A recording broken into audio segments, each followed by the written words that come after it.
Nokia these days is striving to have one Windows Phone 8 device in every price bracket. They have the Lumia 520 in the sub 10k range, they have the Lumia 620 in the sub 15k range, and now today we have the Lumia 720 in the sub 20k range.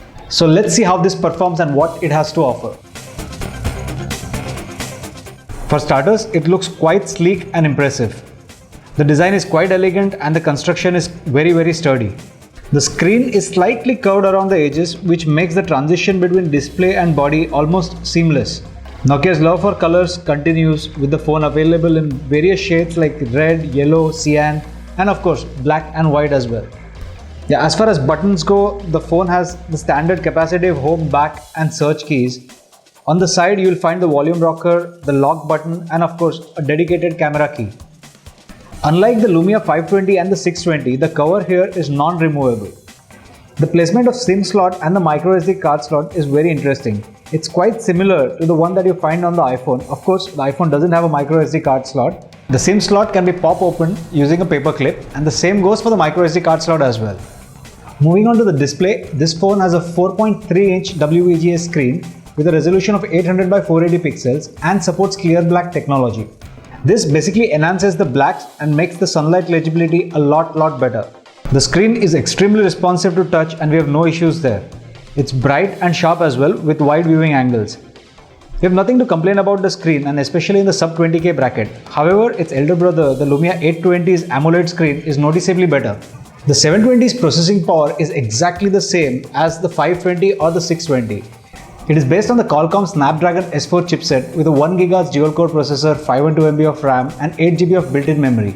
Of course, being a Windows Phone 8 device, there is a microSD card slot to expand the memory further by 64 GB.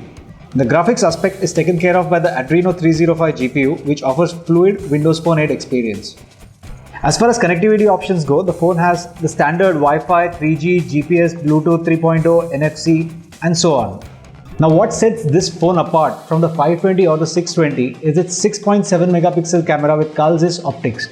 Now 6.7 may not look that impressive statistically, but the picture quality is brilliant, and especially the low light photography, which is better than most of the devices that we have seen so far, including the iPhone 5. The camera is further complemented with a LED flash, and you get the standard Nokia lenses like Cinemagraph, Smart Shoot and Panorama that were once restricted to only their high-end phones. As I mentioned before, this phone runs the Windows Phone 8 OS, which addresses the issues suffered by its predecessor, namely Bluetooth file transfer and expandable memory. The cosmetic changes to the UI include more flexible live tiles, improved lock screen that can pull updates from your inbox, social networks or any other apps. The user interface is fluid and feels a lot more cohesive than Android. Unlike the static icons found on the competing operating systems, the WP live tiles get updated in real time. This makes sure that you don't miss any important notifications and also explains why Microsoft's platform doesn't require the Android-like notification bar. As far as the stability of the platform goes, we did not suffer any crashes or hang-ups, so it's as good as Apple's mobile platform. The Windows Phone 8 OS is well optimized and runs smoothly on a 1 GHz dual-core processor with 512 MB of RAM. However, a few games such as Dark Knight Rises aren't compatible with the 720 purely because of the low RAM. Rather than depending on third-party applications, the Windows Phone platform delivers a lot of functionality out of the box. For example, Twitter, Facebook and LinkedIn are integrated straight into the UI.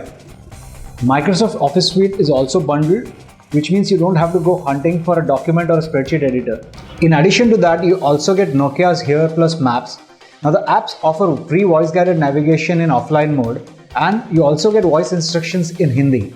The device's GPS performance is impressive, and even in offline mode, it never took more than a minute to lock onto satellites. As far as the overall app count for the Windows Phone 8 platform goes, it's around 130,000 mark, which is nowhere close to Android or iOS platform.